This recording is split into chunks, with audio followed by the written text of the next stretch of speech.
Number ایک تو یہ کہ نماز تراویح کتنی پڑھنی چاہیے، 8 یا 10؟ بھئی اس میں نہ 8 کی بات ہے نہ 10 کی بات ہے. 8 یا 10 یا 12 یہ سب باتیں جو ہیں یہ بعد میں پیدا ہوئی ہیں انگریز کے دور میں. جب تک انگریز اس ملک کے اندر نہیں آئے تھے، مختلف فرقے پیدا نہیں ہوئے تھے، اس وقت تک پورے عالم اسلام کے اندر ہر جگہ پر 20 رکعتیں تراویح ہی پڑھی جایا کرتی تھی. اور یہ 20 رکعتیں ہی وہ ہیں کہ جو صحیح حدیثوں کے مطابق حضرت عمر فاروق اعظم رضی اللہ تعالیٰ عنہ نے جس کے اوپر سارے صحابہ کرام کو اتفاق کر کے اور ان کے اجماع کے ساتھ آپ نے یہ شروع کروائی مسجد کے اندر با جماعت.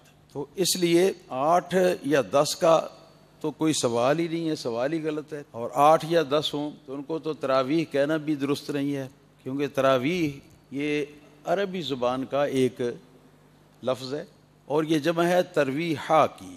یہ ان 4 رکعت نماز کا نام ہے جن کے بعد کچھ دیر کے لیے نمازی جو ہیں وہ آرام کریں بیٹھ کر، ہاں جی، دم لیں. ہر ایسی 4 رکعت کو ترویحہ کہا جاتا ہے اور عربی کا لفظ ہے. عربی میں جمع کا قاعدہ یہ ہے، ایک پر واحد بولا جاتا ہے، 2 پر تثنیہ بولا جاتا ہے، اور 2 سے جو زیادہ ہوں اس کے اوپر جمع کا لفظ بولا جاتا ہے. آئی نا سمجھ؟ تو تراویح جو ہے یہ جمع ہے، تو یہ کم سے کم بھی نا یہ 3 ترویحیں ہوں گے تو ان کو تراویح کہہ سکتے ہیں. تراویح جمع ہے ترویحہ کی. ترویحہ 4 رکعتوں کو کہتے ہیں جن کے بعد کچھ دیر آرام حاصل کیا جائے. تو کم سے کم 12 ہوں گی نا تو ان کے اوپر یہ جمع کا صیغہ جو ہے یہ فٹ بیٹھتا ہے. 12 سے زیادہ پر بھی فٹ ہے، چاہے 100 تک پہنچ جائے یہ سلسلہ. تو اس سے یہ پتہ چلا کہ 8 یا 10 رکعت جو ہیں ان کو تراویح کہنا ہی درست نہیں، غلط ہے، ان کو تراویح نہیں کہہ سکتے.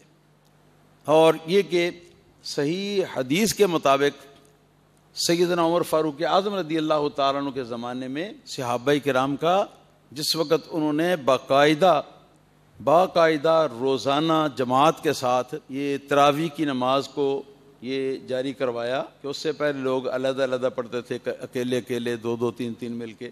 اس زمانے سے لے کر صحابہ کرام رضوان اللہ علیہم اجمعین کا اس کے اوپر اجماع اور اتفاق ہے، یعنی کم سے کم 20 پر. البتہ 20 سے زیادہ تراویح جو ہیں یہ بھی بعض صحابہ کرام نے پڑھی ہیں، اور اسی طرح جو تابعین ہیں ان میں سے بھی کئی حضرات نے 20 سے زیادہ پڑھی ہیں. لیکن 20 سے کم کا تو سوال ہی کوئی نہیں ہے. شاہ عبدالحق محدث دہلوی رحمۃ اللہ علیہ ما ثبت من السنہ ان کی کتاب ہے، جس میں سال بھر کے اندر جو عبادت کے کام ہیں مختلف مہینوں میں، ہفتوں میں یا دنوں میں، ان کا آپ نے بیان کیا ہے احادیث کی روشنی میں. تو وہ فرماتے ہیں کہ وَالْعِشْرُونَ هُوَ الَّذِي اسْتَقَرَّ الْأَمْرُ عَلَيْهِ مِنَ الصَّدْرِ الْأَوَّلِ مِنَ الصَّحَابَةِ وَالتَّابِعِينَ إِلَى يَوْمِنَا هَذَا. فرماتے ہیں کہ 20 رکعت تراویح یہ وہ تعداد ہے کہ جس پر صحابہ کرام رضوان اللہ علیہم اجمعین کی رائے جو ہے نا وہ ٹھہری اور اسے انہوں نے برقرار رکھا. اور اسی طرح صحابہ کرام کے بعد تابعین، اور اس کے بعد شاہ عبدالحق فرماتے ہیں کہ ہمارے زمانے تک یہ 20 رکعت جو ہے نا یہی ہیں ہر جگہ میں. علامہ شامی رحمۃ اللہ علیہ فرماتے ہیں علیہ عمل الناس شرقم وغربا.